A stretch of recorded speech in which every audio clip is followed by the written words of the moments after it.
Muy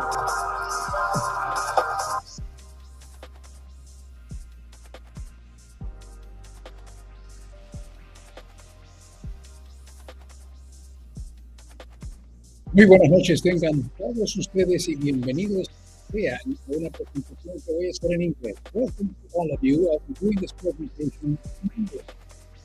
I am now going to do it, but I'm still trying to be able to navigate the screen I/O. So I'm doing this thing. Hopefully we won't get bumped off or anything like that. I'm doing this in English. I'm going to start off with expanding the here,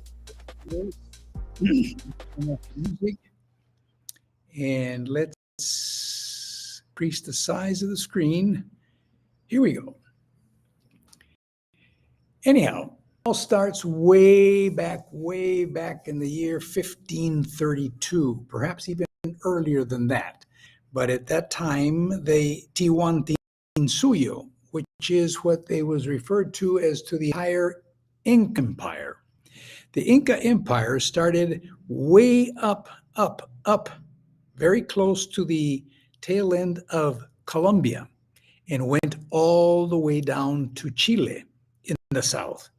And there was approximately 965,255 square miles. All of you see in blue, you see in yellow, see in orange and green, those were the four Tiwantinsuyos. That's what they referred to it. They had the Chinchasinsuyo, they had the Montinsuyo, they had the Condinsuyo, and they had Collasuyo.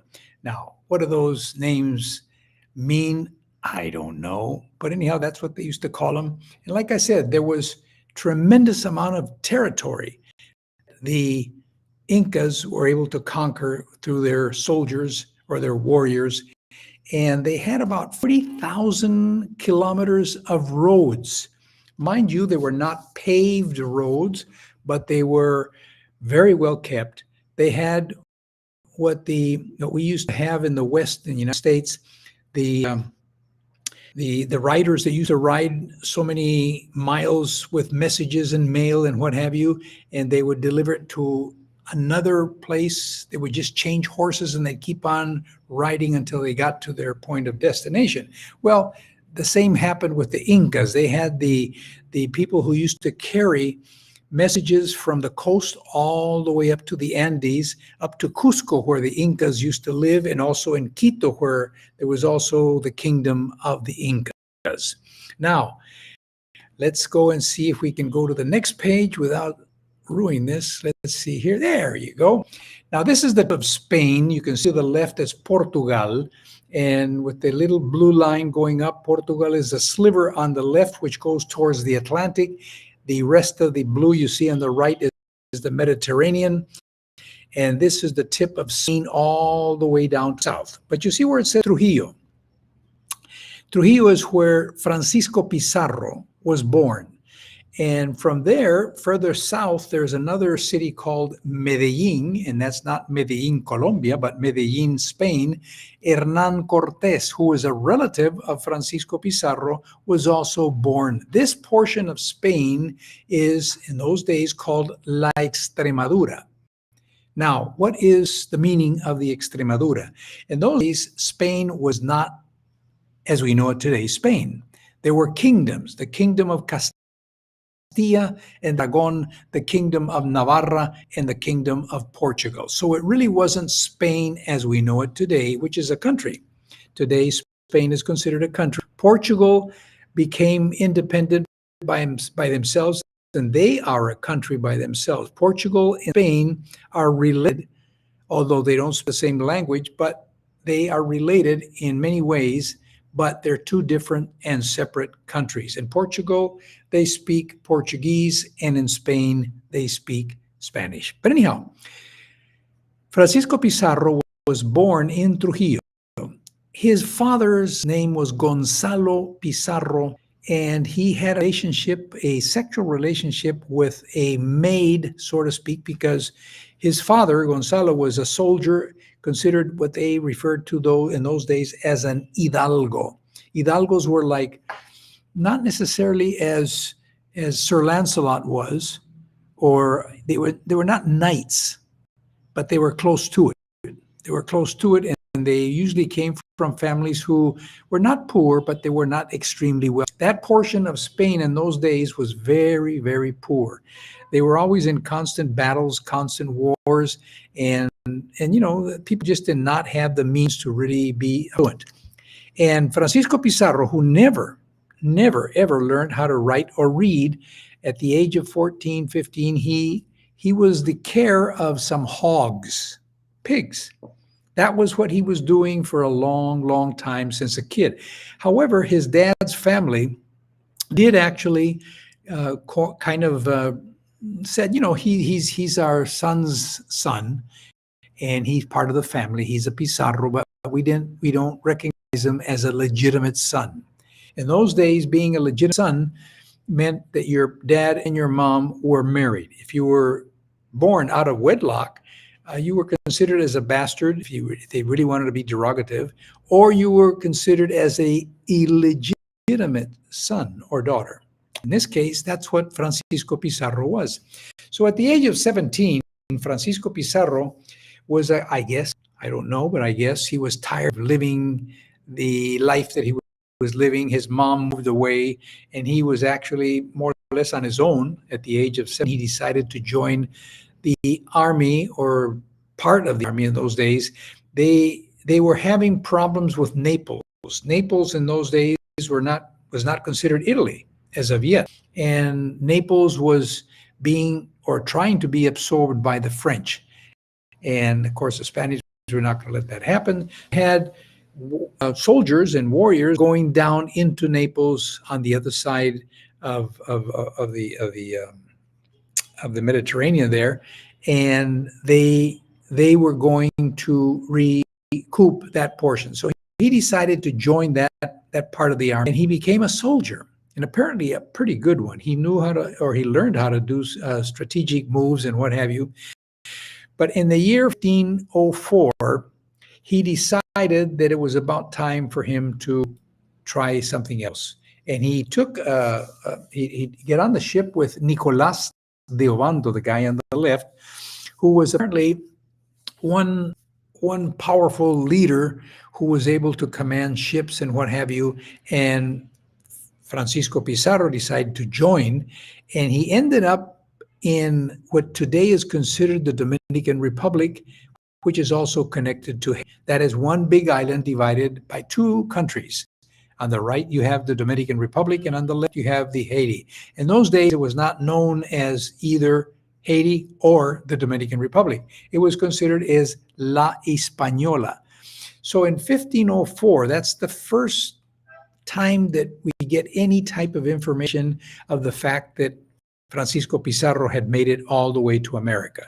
Now, remember, he was a soldier, and the governor there, apparently recognizing the fact that he was a soldier, used him because I guess he volunteered or he became part of their, I won't say army, but more or less going in there to kind of conquer, if you will, the Indian tribes that were in that island.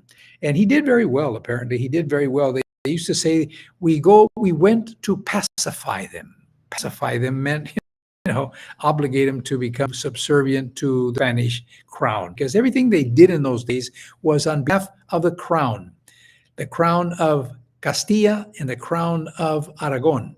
Now, those two kingdoms became one. Why? Because Isabel la Católica, who was the Queen of Castilla, married Fernando de Aragon, who was a king of the Aragon kingdom. So they became one in essence. They are the ones that actually provided monies for Christopher Columbus in 1492 to go and find what was on the other side of the big body of water, which is the Atlantic. And they thought at that time that he was going to be able to find spices which had been cut off, because in Constantinople, the Muslims in days had become very powerful and won the battle that actually converted all that side into the Ottoman Empire. and they closed the roads, the silk pathway to the Orient, the one that Marco Polo covered. And when Marco Polo had brought the spices, the Europeans, in those days, there were different countries that were not even considered Italy, Spain, or France. They were just different, but they had learned how to combine spices with their food to make it more tasty. In those days, apparently the food was quite crap. But anyhow, the spices were cut off, and so Christopher Columbus went in reality in search of a way how to go around the earth, even though some people say that people believe that the earth was flat. Perhaps some of the very ignorant people did, but some of the people like Christopher Columbus and some of the other guys who were traveling, especially the Portuguese, were traveling throughout the world in boats. They knew that the globe was a matter of fact. Certain, I can't remember the name of the Greek philosopher who actually he was a mathematician, had actually measured the earth without even ever going around it. Mathematically, he was able to do that, comparing it with stars and what have you. So it was not, in Christopher Columbus' mind, it was not a flat, it looks flat. And there's some people even today that believe that the earth is flat, even though you can see it from a satellite that it's not flat.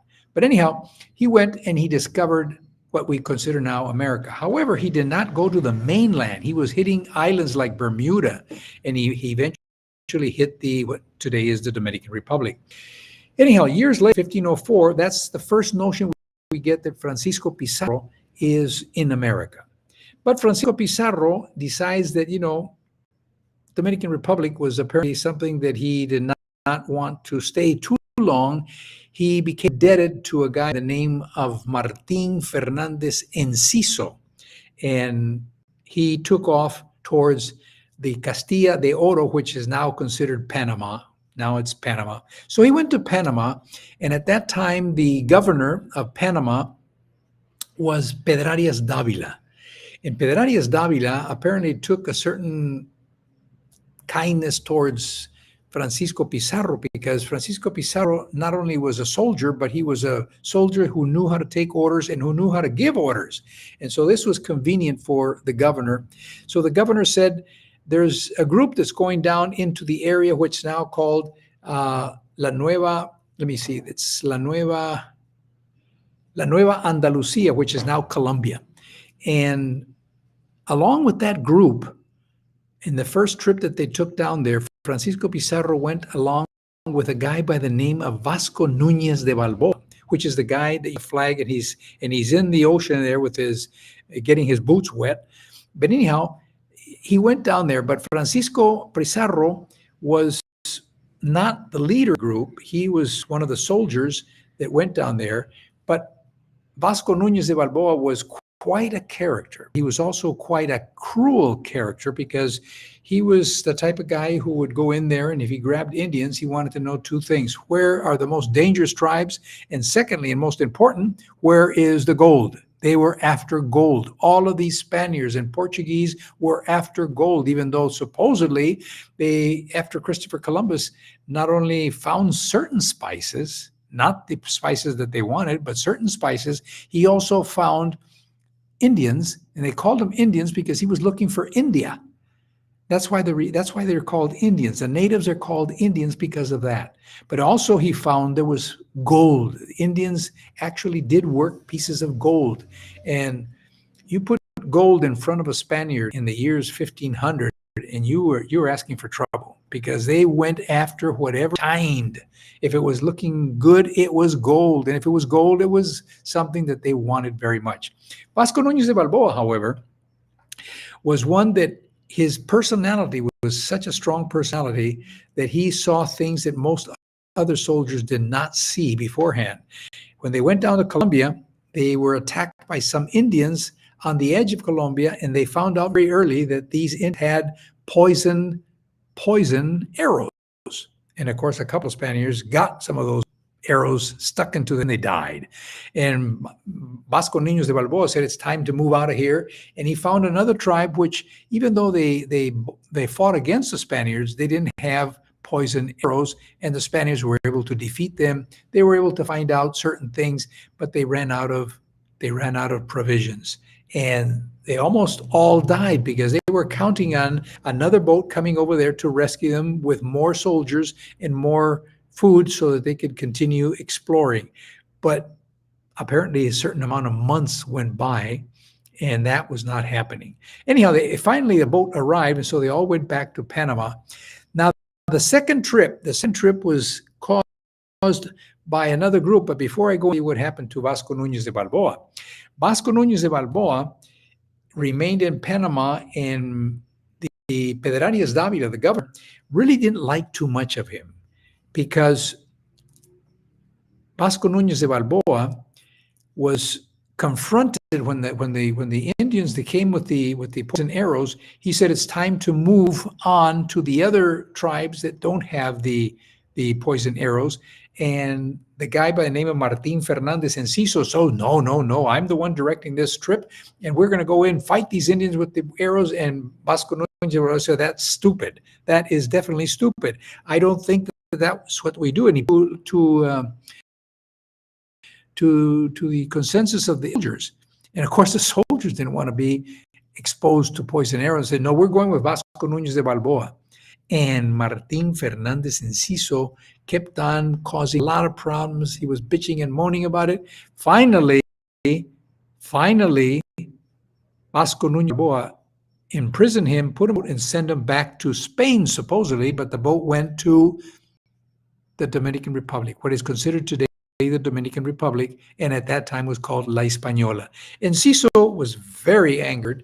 He went to Spain afterwards and started building a case against Vasco Núñez de Balboa, saying that Vasco Núñez de Balboa was actually more inclined to be taking lands and possessions on his behalf rather than the crown of Spain, rather than considering it part of the king's fifth, which is what the kings always demanded, a 20% of whatever they found. Now, having said that, the king at that time, who was Carlos I, who eventually became Carlos V, who was the Sacro Roman Emperor, he was also the emperor of what's now Spain, what's now Germany, and what's now the Holland area, which is the Low Countries. And he said, let me send a letter to Pedro Arias Dávila so they can take a closer look at Vasco Núñez, what he's really doing. Because if he's not doing what he's supposed to be doing on my behalf, then obviously we have to stop him short. Well, Pedro Arias Dávila realized that, Vasco was out there doing things that perhaps were not in order like the rest of the conquistadores, because he went on his own and he crossed from the northern part of Panama. If you see Panama, it's like a little stretch of land. You see the Atlantic Ocean on one side and the Pacific Ocean on the other side. Well, remember, in those days, nobody of the Spaniards or the Portuguese had ever seen the Pacific Ocean. So what happens is that Vasco Núñez de Balboa decides to go with a group of men down in to try to see if he could find gold and to see if he could find other tribes that might be able to indicate to him where there might be gold. Well, eventually he got to the top of a big hill, and he looked down and he saw the enormous amount of water. And obviously it was the Pacific Ocean. He went down to get down from where he was seeing the ocean. It took him a day to get down. In those days, it was not like walking down the highway. You had to go through jungle, and you had to cut your way through, cutting branches, cutting trunks, and it was very difficult. But he went down there. He claimed the Mar del Sur, the ocean of the south. And though he didn't call it the Pacific Ocean, he called it the Mar del Sur. And he did it off of the king of Spain. And what happens there is Dávila sees that this guy is not necessarily doing what he's supposed to be doing. Even though Pedro Arias Dávila had offered Vasco Núñez de Balboa his daughter to try to get him closer to him, but Vasco was very independent. And Vasco accepted to marry his daughter, to marry Pedro Arias Dávila's daughter, but she was in Spain. That marriage never took place because she never came down. But Pedro Arias Dávila and Martín Fernández Enciso, who is now back in Panama, conspired to get Vasco Núñez de Balboa in real trouble. They accused him of treason. And in those days, instead of putting him in jail and sending him to La Española so he could be legally processed, they condemned him right there, and they took him to the main what do you call it? The main square in Panama. It wasn't Panama yet, but it was called the main square, Plaza Mayor, and they decapitated. They decapitated his head right off, and that's the end of Núñez de Balboa. However, Francisco Pizarro, in what now is Panama, decided that he was going to go for the big gold. He was going to go because he had heard so many rumors of people talking about the kingdom down south. And mind you, none of them had ever been south into South America, what is now considered South America. But they knew that there was some enormous amount of land down there, and they knew that there was some kind of a kingdom, but they had no idea who was the one running it, or who was the one taking care of all of that. So what did he do?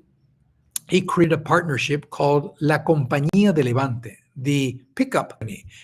I guess the pickup of gold, silver, and precious stones. But it was not only these two guys. The guy with the armor is called Diego de Almagro. Diego Almagro. And the other guy close to him is a priest. His priest was called Hernando de Luque, who was very close to the governor, Pedro Arias Dávila, who put some money in play so that Francisco Pizarro could buy some boats and get some soldiers to go with him, get some weapons to go along with this adventure trip.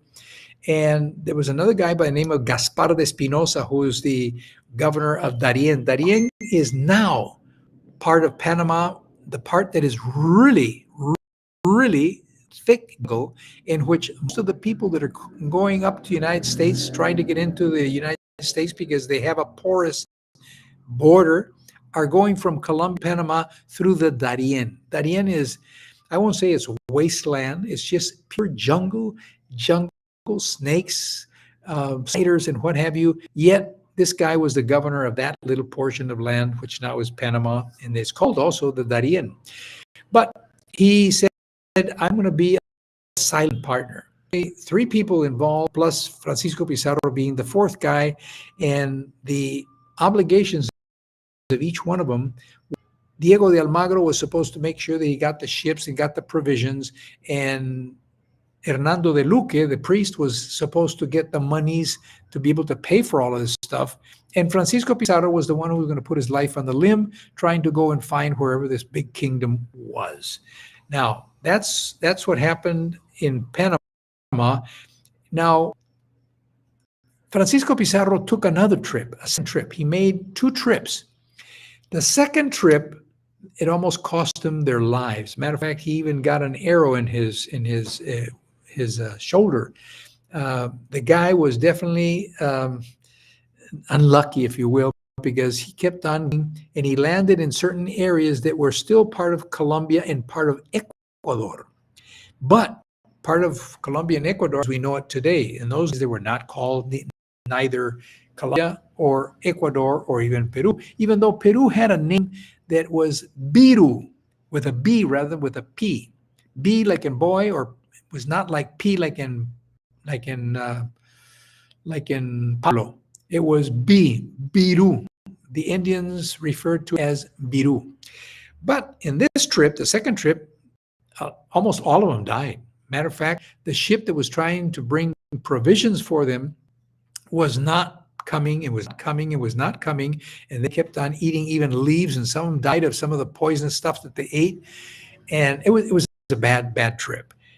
And in the meantime, the governors changed, and governor of Panama now was Pedro Gutierrez de los Rios. Now, Pedro Gutierrez de los Rios was apparently a no-nonsense type of a governor who said, these little trips that Francisco Pizarro is taking and costing a lot of money, I think they better stop. And so he sent a guy by the name of Juan Tafur, who was a very, very, very, very knowledgeable captain. He knew how to run the ship very well. Way Diego de Almagro lost an eye. One of those arrows hit him in one of his eye, and he actually was blinded by one eye. In other words, he only had one eye to see.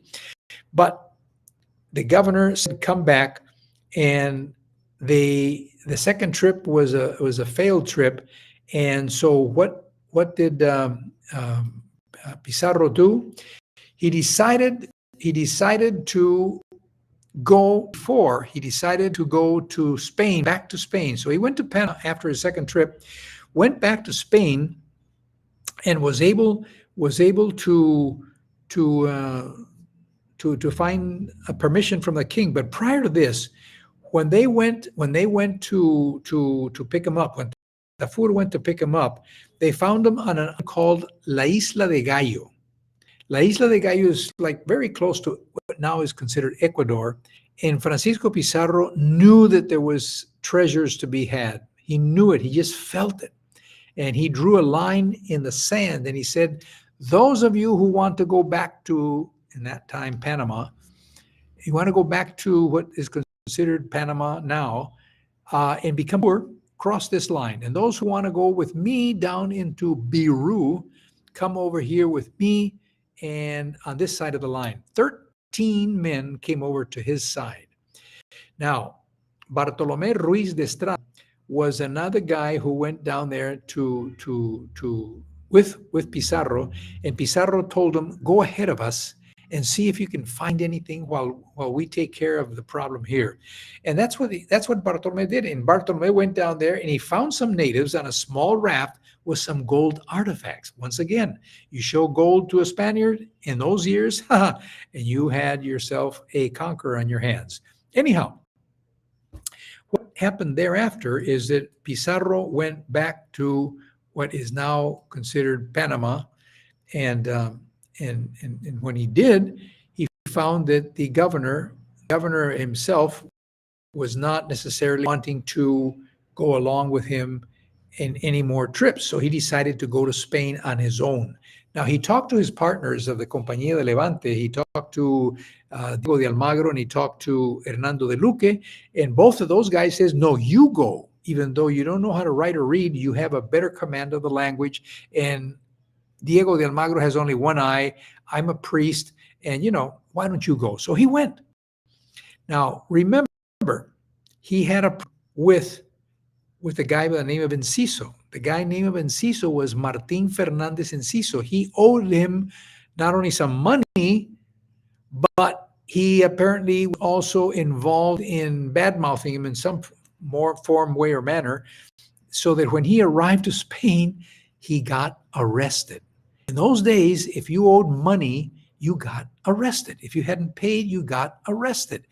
Personally, I don't know how that works, because if you get arrested, how are you going to work and pay for the money that you owe? Obviously, you could be in jail like ever and no way to pay the debt that you have. But fortunately, his nephew, second degree, third degree nephew, Hernando Cortés, who had already, mind you, this is year 1531, 1529, 1529, and Hernán Cortés had already conquered Tenochtitlan and Moctezuma in the year 1519. So he went back to Spain after a certain period of time to be able to have the king give him certain not diplomas, but certain titles, and he became the Marquis of Oaxaca. But when he was there, he had tremendous influence because he had sent a lot of gold to the king of Spain. And he was able to get his uncle, Francisco Pizarro, out of jail. And as a matter of fact, he got him to go into the court to see the king. The king, remember, was Carlos I, king of Spain, but also Carlos V as the emperor of not only Spain, but Germany and Holland. Now, what happens is that when Francisco Pizarro goes there, the king says, I don't have the time right now because I have to take care of some business. Matter of fact, I have to leave like right now, but I'll leave you in the good hands of my wife, Queen Isabel of Portugal. Now, Isabel of Portugal not only was a very good looking lady, but she was also a very wise person. She knew how to be able to understand certain things. She spoke several languages, so she was no dummy. She recognized the potential of what Francisco Pizarro was telling her that he could bring to the crown. And so she had some of her escribanos, they call them, they're like notaries, set up what they call the Order of La Capitulación de Toledo, which was done in the year 1529, which gave Francisco Pizarro the power and the permission to govern as you see the map on the right-hand side, you see the green portion, that was going to be the portion that Francisco Pizarro was going to be able to not only call his own, but he was going to be able to govern there as the major governor, as the major mayor, and the major of everything. He was going to be able to do that. Now, that particular piece of land went from the River Santiago, way up there by Colombia, all the way down to Chincha, which was 200 leagues down to the south. Chincha is where the bottom line of the green tab that you see on the map, that's where Chincha is. Above Chincha, a little bit to the right, is Cusco. That's where all of the Incas started off from Cusco. He also had a kingdom in Quito, which now is Quito, Ecuador. Now, the pink portion of land, that was supposed to be for Diego de Almagro. The priest himself did not go into conquering lands and what have you. Both Francisco Pizarro and Diego de Almagro were the conquerors of this portion of land. I won't go into the portion where it's golden or yellow up top or brown below and then purple way down to the tip. That's something else in another story. However, when he was able to get La Capitulación of Toledo in 1529, he also took the opportunity over to Trujillo and gathered his brothers. Brother Hernando, brother Gonzalo, brother Juan, and Martín de Alcántara was a half-brother.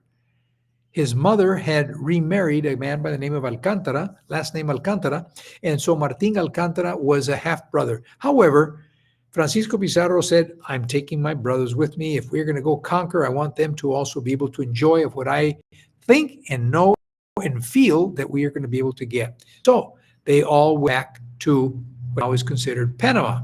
And in doing so, he took the Capitulación of Toledo. This is all in Spanish. I'm not going to translate it, but basically what it does, it stipulates that he was able to be the governor of this portion that I told you that all the way from the River Santiago all the way down was 200 leagues to the south. Now, Francisco Pizarro was going to receive a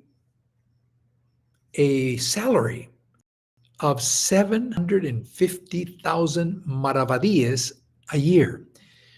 And the amount of that compared to dollars today, we're talking a humongous amount of money was going to be paid to Francisco Pizarro.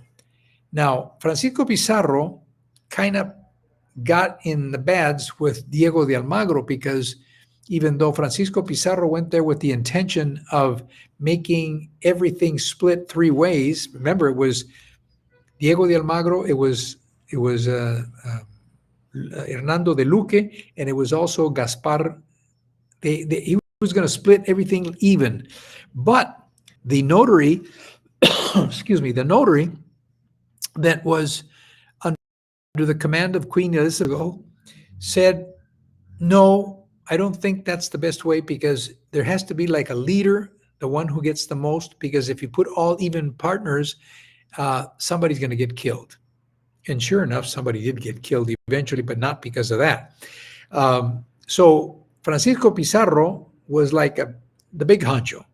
Diego de Almagro got paid 300,000 maravedíes a year, and Hernando de Luque was paid only 1,000 ducados a year.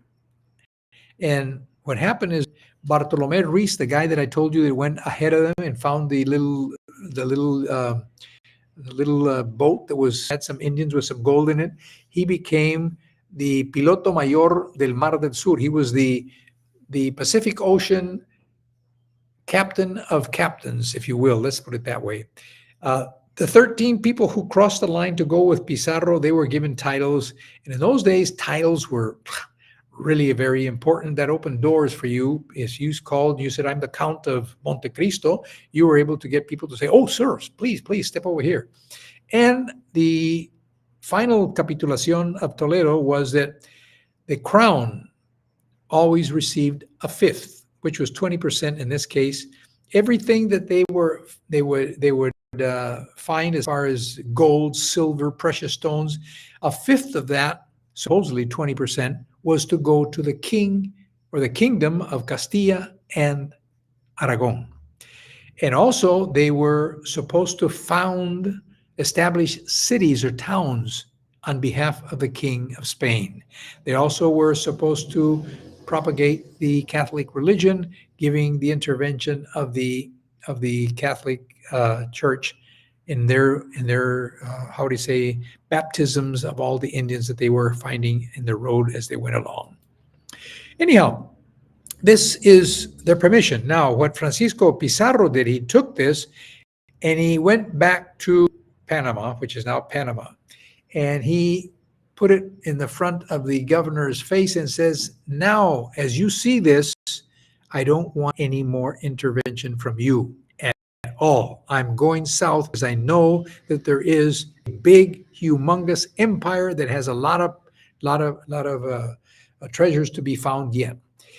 When those people in the little raft spoke to Martin Ruiz, remember that in those days, of course, one group spoke Spanish and the other one spoke Quechua. And the only way you could understand is that if you had an interpreter. Well, at one of his trips, Francisco Pizarro was able to latch on as a gift two young warriors, or young, I wouldn't say warriors, but they were Indians. And what those Indians did was they learned how to speak in Spanish.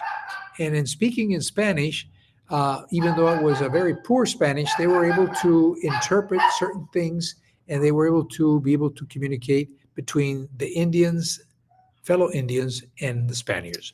So Bartolomé Ruiz, in that trip, had one of these guys. His name was Felipillo.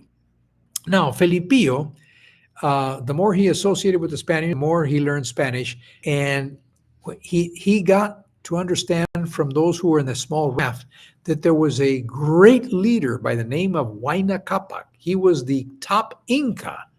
And remember, Tiwantisuyo, we're talking about 65,255 square miles of Inca Empire. Now, this guy, Huayna Capac, had two main children. He had a whole bunch of them, but his two main children were Atahualpa and Huáscar. Those are the two guys on the right. Now, what most people didn't know at the time is that Huayna Capac, Inca, the main top Inca, had died, and he died because he contracted the smallpox. Where did the smallpox come from? They came from the Spaniards, who already had built defenses in their body. They didn't have the smallpox, but they spread it. Somebody, as I understand, when they came into Mexico, I understand that there was one of the black slaves that they had. He had brought the smallpox and he spread it onto the Indians in Mexico, and 90% of the population, the indigenous population of the entire Mexico, died because of smallpox. Another percentage, high percentage, also happened with the South American Indians, because they had never been exposed to smallpox, never. So they didn't have any defenses to go against it. Anyhow, Huayna Capac had died, and his two sons, were disputing the fact that who was going to be the Inca. Atahualpa said, it's me. And Atahualpa lived in Quito, it's now Quito, Ecuador, and Huáscar lived in Cusco. Huáscar had a reputation of being a cruel individual, would kill people because in those days the Inca was the absolute ruler. If you didn't have permission to look into his eyes. If you did, it would cost you your life. So when you spoke to him, you had to kneel down and you had to bend your head and you had to speak and speak enough, uh, well enough that he could hear you, but at the same time not put your face to look up into his. And Atahualpa was a little bit different. Atahualpa was a warrior because he, at the age of 13, had already gone into battles with some of the favorite generals that his dad Huayna Capac had. So he learned how to fight. Where Huáscar really was one of those privileged, had it all type of Incas that he never learned how to really do battle. But Atahualpa was very, very, very, very, very well tuned into how to. And Atahualpa and Huáscar, they were roughly in the same age. Atahualpa was around 32, and Huáscar, I think, was 30, 34.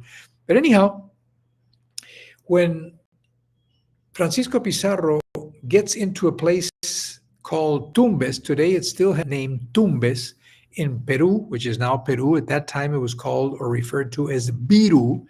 And he spoke to some of the people, and they said, yes, the main guy was Huayna Capac, but we have received news that he has already died.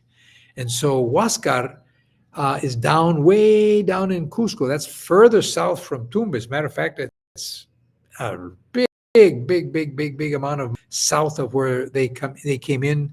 But Cajamarca was almost like on their way. So Atahualpa was coming from Quito, which is up north, down. He was going to stop at Cajamarca. That's the city Cajamarca, which is up in the Andes, and it's a good 3,000 meters above the sea level. And he had his thermal bathing area that is still there today. There is hot waters coming out of a certain fountain there. But Atahualpa used to love it because he used to be able to enjoy the warm water. It apparently was also very healthy for him. However, the Spaniards, to get to Cajamarca, was not like going down the freeway. It was going up and climbing.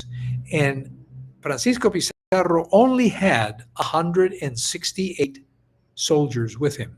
And not all of them were soldiers. Some of them were just happy-go-lucky guys that came down and offered their sword so that they could go and they could fight on behalf of Francisco Pizarro and the King of Spain, because they thought that they were going to get handsomely with gold. And that's, like I said, was one of the biggest attraction. The gold fever that was among the Spaniards was just humongous.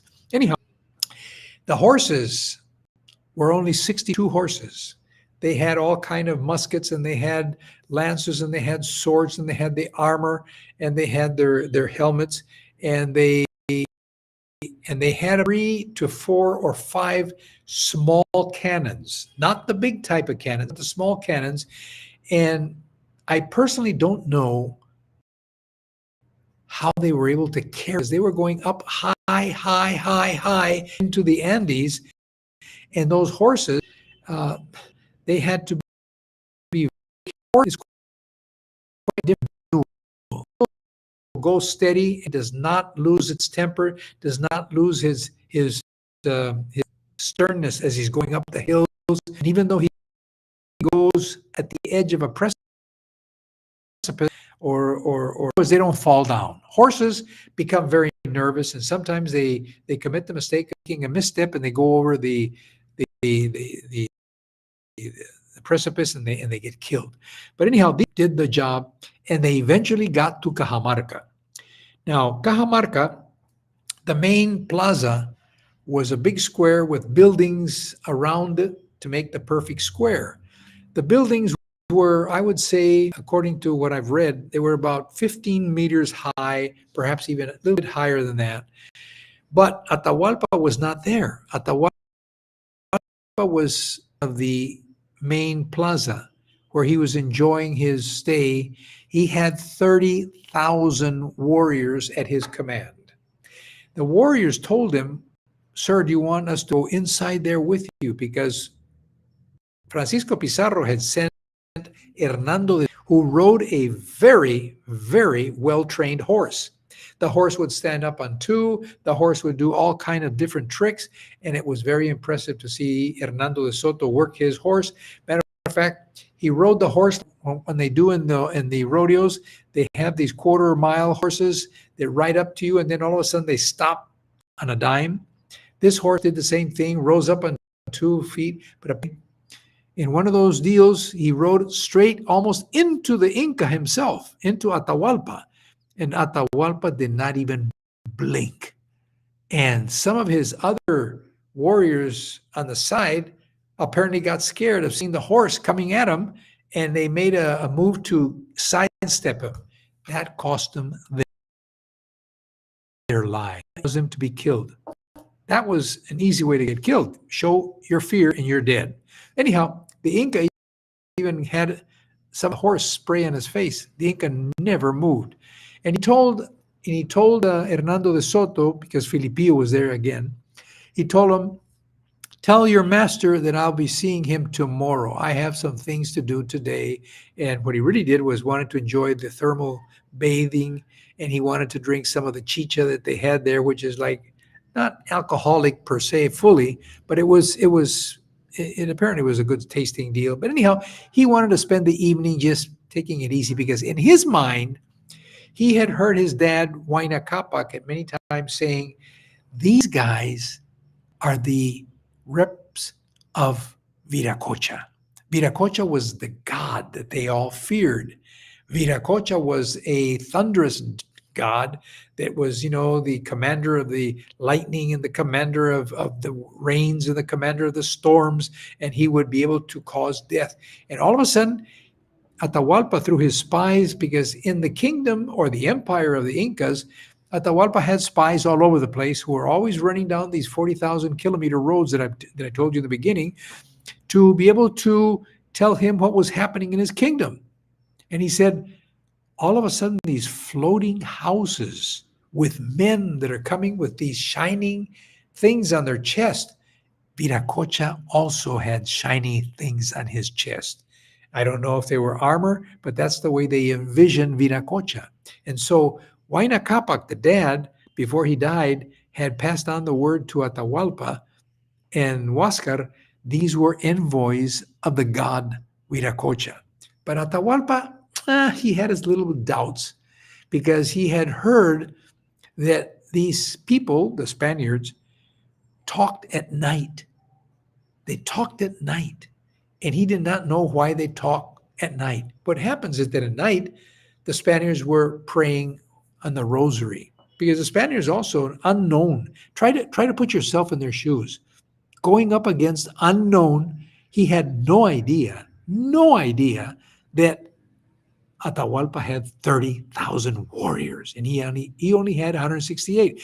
But he got there one day early, like I said, and strategically he put his soldiers hiding in certain buildings, and he had the horses hiding in certain buildings, and he had the cannons placed on the top of the little buildings, so that the next day when Atahualpa comes, he was being brought on a little what do you call them?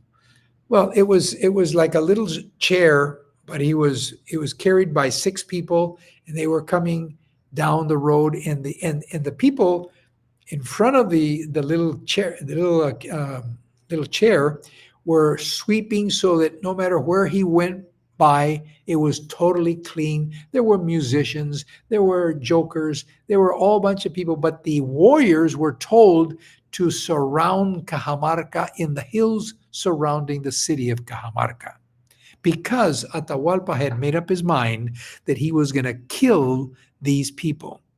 He said, I have to get rid of them. They are not necessarily anything, because he had heard that they had spoken to representatives of his brother, and that his brother said, I'm going to go along with you guys so we can take down Atahualpa. So Atahualpa was like forewarned, and he said, I'm going to kill them, but I'm going to kill all of them except 3 of them.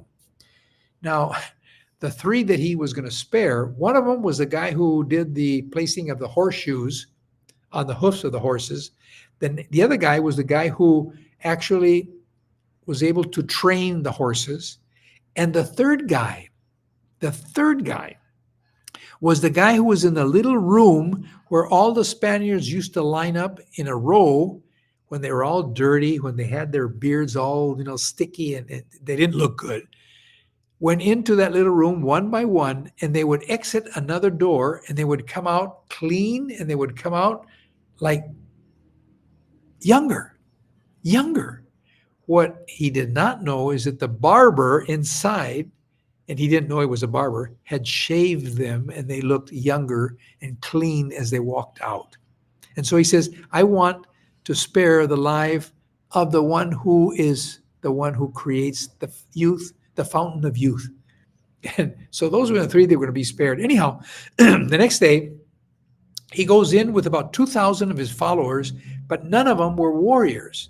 They were all people that belonged to the high class or the high governorship of the Incas and the Inca himself.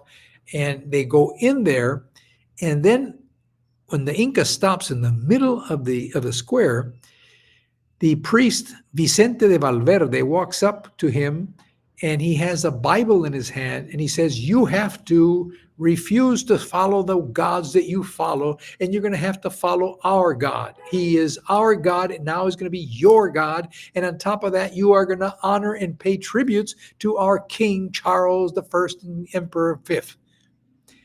Atahualpa grabs the Bible. And by the way, Felipillo was doing the translation there.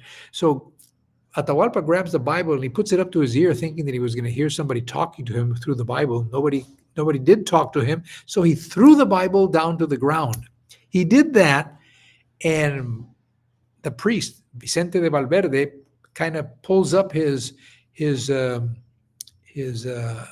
robe, and he starts running opposite to where Atahualpa was. And that was the sign that Francisco Pizarro was waiting, and he said, Santiago a ellos. That was the war cry. And when he did that, off go the cannons. Off come the horses, the 62 horses, their swords out, their lances out, and they killed 2,000 of the people in there. Francisco Pizarro himself latched on to Atahualpa, taking him or yanking him off the litter that he was sitting in, and he actually made him his prisoner. Well, if you recall, the people that followed the Inca considered him almost like a god. Like I said before, you could not look into his eyes or you would lose your life. Well, somebody latching onto this semi-god, pulling him off the litter and actually making him his prisoner was unheard of. Unbelievable. Everybody went into a state of panic, and those who did not go into a state of panic tried to run away, but still got trampled by the horses, got killed by the swashbuckling Spaniards that used their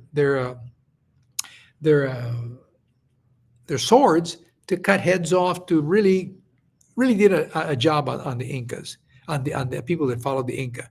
Now the warriors on the side of the hills surrounding the city did not dare go in because they feared that Atahualpa was going to get killed. Well, Francisco Pizarro makes him his prisoner and puts him in the type of a jail, and he had his two brothers who were always there watching him or like playing guards with him. But the hours went by and they started to playing chess. Apparently they knew how to play chess. And Atahualpa kept on watching them play chess to the point he saw so many games of chess that at one point they say that Juan Pizarro, one of Francisco Pizarro's brothers, was going to make a move. And Atahualpa says, signaling with his finger like, no, don't do that. That'll be a bad move. And Juan looked up at him, and he realized that Atahualpa knew that if he had moved, it would have been a checkmate. Atahualpa, in the meantime, still was allowed to keep some of his personnel attached to his person, to serve him, to bathe him, to give him, or to treat him as the royalty that he was. That Francisco Pizarro allowed. However, Felipillo was not close by all the time. So Atahualpa had the opportunity to tell one of his people to go out and tell General Quisqui to go and kill his brother Huáscar, because he did not want the troops of Huáscar, who had been involved in a civil war with the troops of Atahualpa. He did not want those troops to come after and take over Atahualpa and the Spaniards, because the Huáscar group had said, we are going to back up the Spaniards. So he sent to have his brother killed. His brother was murdered in a very cruel manner. He was first exposed. Huáscar was exposed to the murder of his wife, his mother, who was not Atahualpa's mother. His mother and his children were all killed right in front of him. And then he was killed and then thrown into a big canyon there, and he went down and he died. Died because he killed him. Anyhow, later on, Francisco Pizarro finds out that this is what happened. And when he did that, let me see here. Let me see. Here we go. Let me change the next scene here. Like I said before, Atahualpa thought of, as you can see, the god Viracocha is right next to the picture of Atahualpa. But Atahualpa had been told that these people had come in these houses on the water, which were the ships, but they had come with their shining armor. And so in the litter that Atahualpa showed up, his 30,000 warriors, like I said, were surrounding the Plaza Mayor of Cajamarca. But in that day was the beginning of the end of the Inca Empire. That was the beginning, definitely, because even though it did not stop, they just had one battle after the other, losing. Why? Because the Spaniards had the cannons, the Spaniard had the muskets, and the Spaniard had the horses. The Incas had never seen anything like that. Plus, they had these war dogs. As you can see, the black one there, Jesus Aloysius. If you were ever to walk into a house and you see one of these animals looking at you, straight at you, you might as well start praying, because that animal will take you apart. Well, that's what would happen. That's what happened. And by the way, Atahualpa, he knew he was a prisoner, but he, in his mind, they say that he told other people there, that the other Indians that were around him, that he planned to eventually be released, because he was going to promise the Spaniards a room full of gold and silver and precious stones, as far as where his hand would reach up in the wall. As you can see in the middle figure there, his hand reached up. And by the way, Atahualpa was not a small guy. He was apparently, probably around 5'11", even though probably 6 feet tall. But anyhow, his arms stretched even further up, and that's how he was going to offer a tremendous amount of gold. He said that he would fill it up in 40 days. Plus, he also gave his sister to Hernán Cortés as a gesture. In those days, when you lost a battle and you had daughters or you had princesses, you offered those as a gift so that you would have them marry into the ones who just won the battle. And those people who won the battle, the generals, would become their husbands, and they would have children. And obviously that kind of unionized the two opposition tribes that had been in a war. Anyhow, Quisca Sisa was the daughter, the sister of Atahualpa, but also was the daughter of the now deceased Huayna Capac. So she was royalty. But Francisco Pizarro says, I can't marry her. I can't marry her until she becomes a baptized Catholic. And she was baptized, and her new name was Inés Huaylas Yupanqui. And that was the two gifts that Atahualpa gave Francisco Pizarro. And the gold that was accumulated in this room was humongous amount of gold, 84 tons of gold. and 164 tons of silver. And I imagine some precious stones also.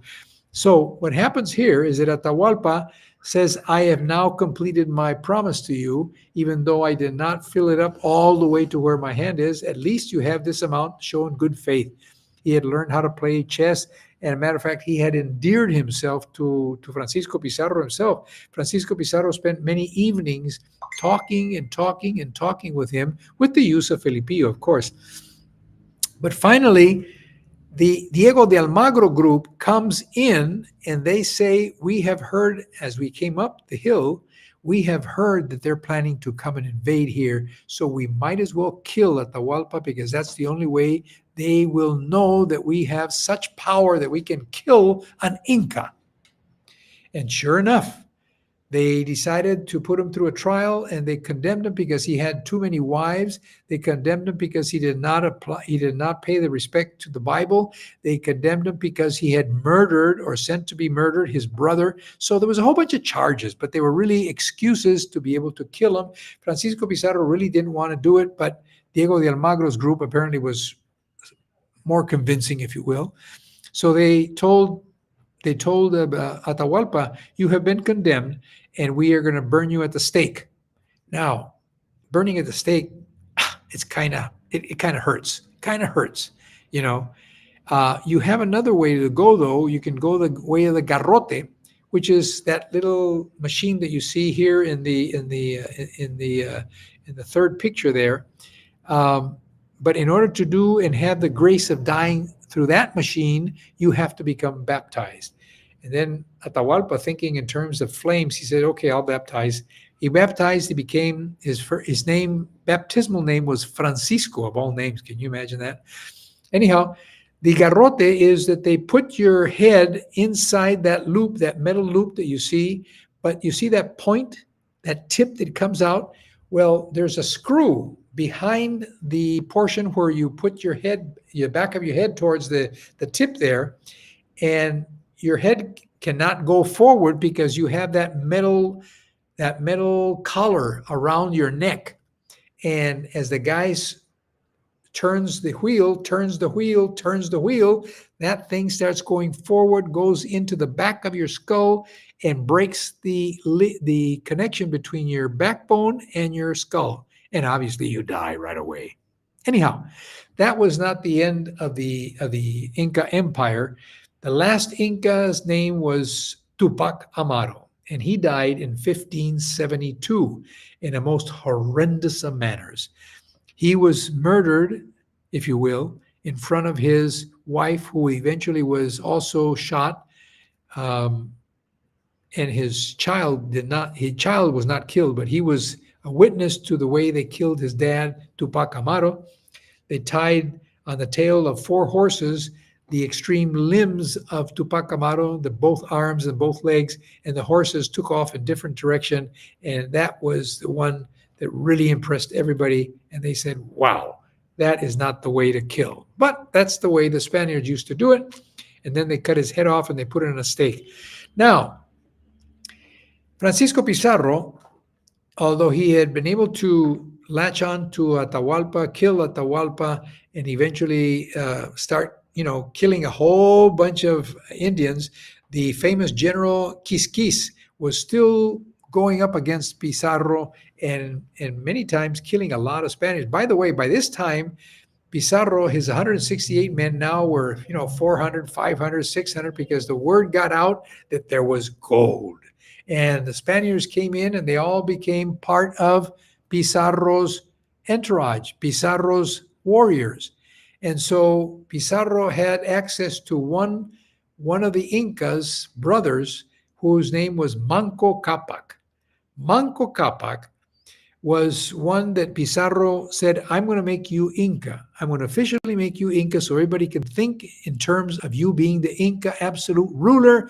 And you are, however, going to favor me by going up against General Quisquis. And Manco Cápac said, okay. He more or less agreed to it and decided to do it. But when he saw the cruelty that the Spaniards performed upon some of his brothers and sisters, he ran away using an excuse that he said, I know where there's a lot of more gold, but I have to go and find some of the people who know where that is. I'll be right back. Never came back. He formed an army of 50,000 warriors and went up against Francisco Pizarro. And later on, he was captured because he went into hiding when he lost the battle. The final battle, he went into Vilcabamba, which is close to Cusco, and almost impossible to get access to that area, but he did. Now, the reason they didn't go up to Machu Picchu, even though Machu Picchu was right on the road to Vilcabamba, it's because they never imagined that anybody would live on top of that portion, which is called now Machu Picchu. Diego de Almagro, like I said earlier, was a little bit pissed off at Francisco Pizarro. And he had a meeting with Francisco Pizarro, and Francisco Pizarro says, I understand what you're saying. You think Cusco is yours, yet the Capitulación de Toledo 1529 says it goes all the way down to Chincha, and Cusco is a little bit above that. No, Cusco's mine. He says, why don't we do this? I will tell my brothers, who were Hernando Pizarro and Gonzalo, who are there at Cusco right now, thinking that it's my Cusco. And the bottom line was, it was Francisco Pizarro's property, so to speak. But he said, why don't you go to Chile, further down, which is your area, go conquer that, and then come back, and then, Cusco's going to be yours. Well, Diego de Almagro went down into Chile, but he didn't find anything. He could not find anything that was worthwhile. No gold, nothing. He had a couple of battles with some of the Indians down there, but he said, I'm going back. And he went back to Cusco. And when he went to Cusco, he found the two Pizarro brothers still there, and he put them under arrest. He put them in jail, both of them, Hernando and Gonzalo. Gonzalo was able to escape somehow, but Hernando was there, and he was in prison, and he was bitching and moaning and saying, one of these days somebody's going to come and kill you because blah, blah, blah. And Francisco Pizarro, when he heard that his brothers were put in jail, got about 800 men and decided to go to Cusco to try to either liberate them or negotiate them or something. But in the process, there was a battle of Las Salinas. Diego de Almagro went to battle or caused the battle to happen. The battle was to stop Francisco Pizarro, but Francisco Pizarro won that battle. And in winning that battle, by that time, prior to this, somebody had convinced Diego de Almagro to release Hernando Pizarro. He says, you're going to make more enemies by keeping him in jail. So they released him. Big mistake. He released him, and Hernando de Pizarro was bound to become vengeful. He joined up, and in the Battle of Salinas, he turned around and he captured Diego de Almagro, put him in jail, and in jail, they executed Diego de Almagro. By this time, Diego de Almagro also had a son called Diego de Almagro, same name, only they referred to him Diego de Almagro el Mozo. This was a relationship that Diego de Almagro had in Panama, and this was his son. His son was there doing battle with him, along with him, and when his dad was murdered by Hernando Pizarro, he was put to the garrote like Atahualpa was. The point pierced his brain, or the portion where the backbone connects with the brain, with the cranium, and he died, obviously. And then he was taken to the center of the plaza of Cusco, and there they decapitated him. In those days, they were kind of gruesome doing that.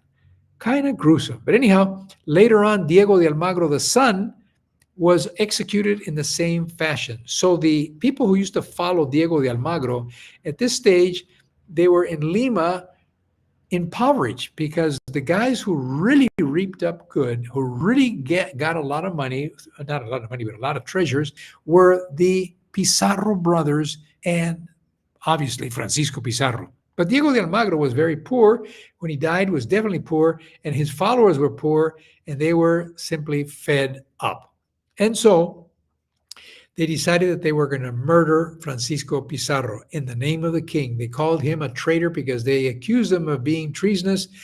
And what happened is that the Hernando had already left for Spain. He was the only Pizarro brother to return to Spain.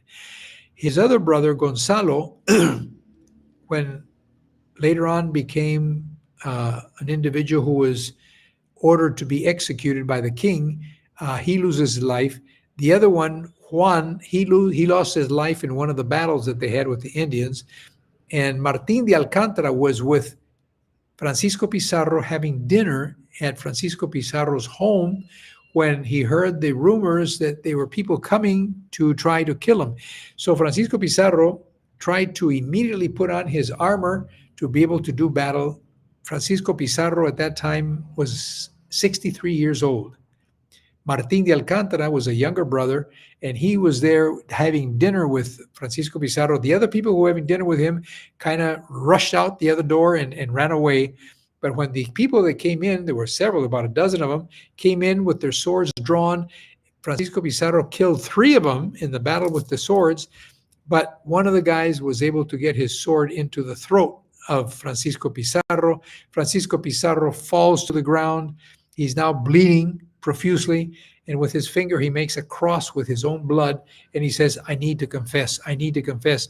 And one of these guys had a big jar weighing about, I don't know, probably 4, 5, 6, 10 pounds. He raises it up and throws it at Francisco Pizarro's head, obviously killing him instantly with the blow on the head.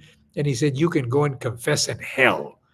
Well, that was the end of Francisco Pizarro. Francisco Pizarro entered Peru in the year 1532 and died in the year 1541. In other words, he was only there 9 years. 9 years.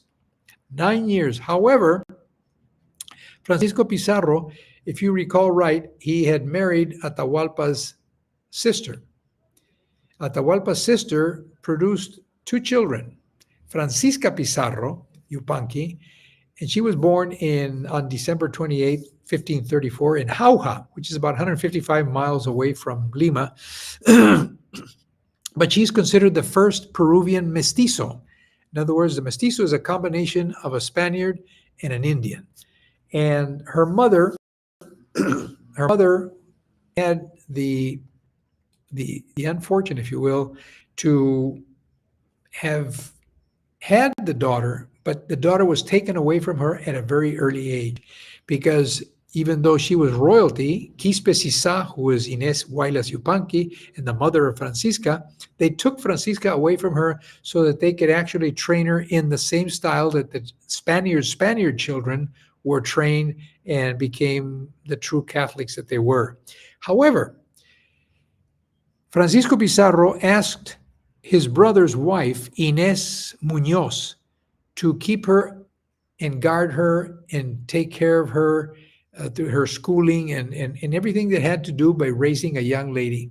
And Inés Muñoz, when the Almagristas, the guys who followed Diego de Almagro, assassinated Francisco Pizarro, she was quite concerned because these guys were coming in to try to kill anything that was associated with with Francisco Pizarro. As a matter of fact, her husband, Martín de Alcántara, had been killed also alongside with Francisco Pizarro. So she now had to run and try to hide Francisca. And fortunately, a guy by the name of Cristobal Vaca de Castro had been sent by the king to settle the dispute between the Pizarristas and the Almagristas. Well, he was like the envoy of the king, the right hand of the king, and the most powerful person that arrived in Peru. So nobody dared to go against him.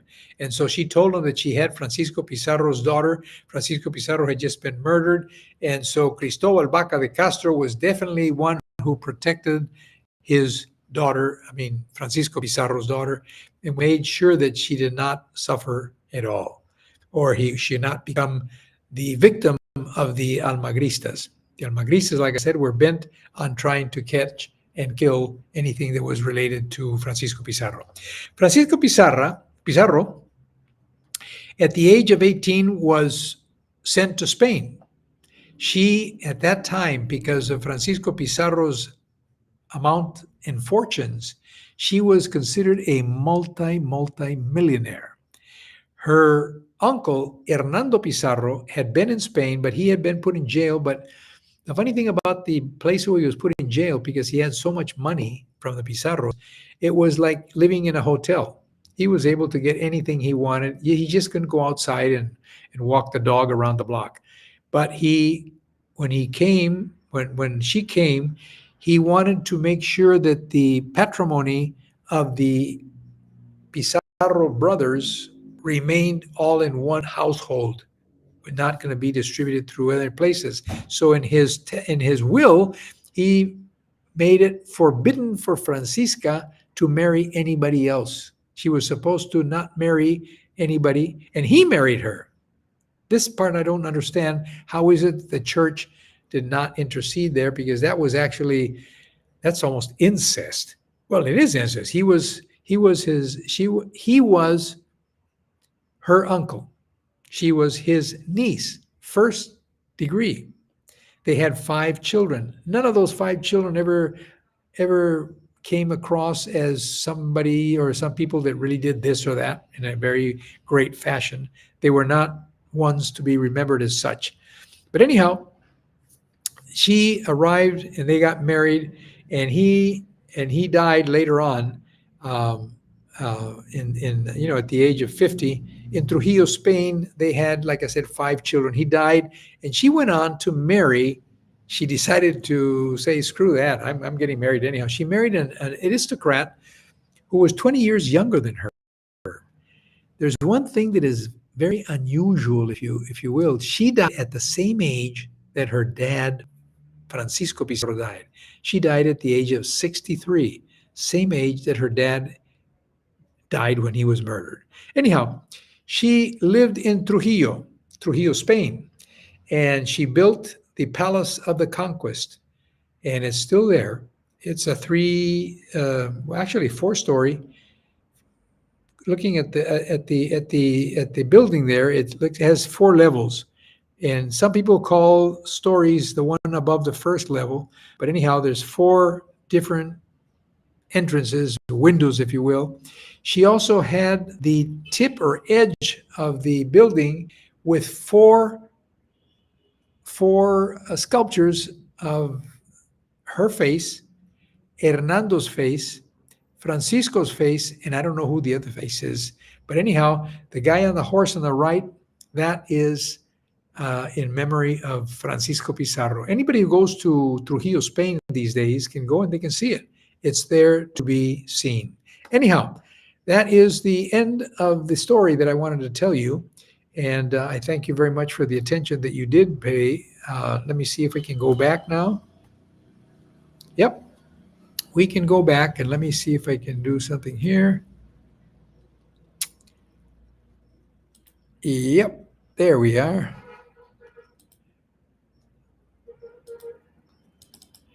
Anyhow, thank you very much for showing up and listening to this story. The next one that I'm going to have here next Wednesday is going to be in Spanish. It's going to be about the propositions for the Californians that they're going to vote on November 5th. I'll be talking about that in detail and telling you which ones I voted for. And in the meantime, I just want to wish you nothing but the best. Have a great, great, great evening.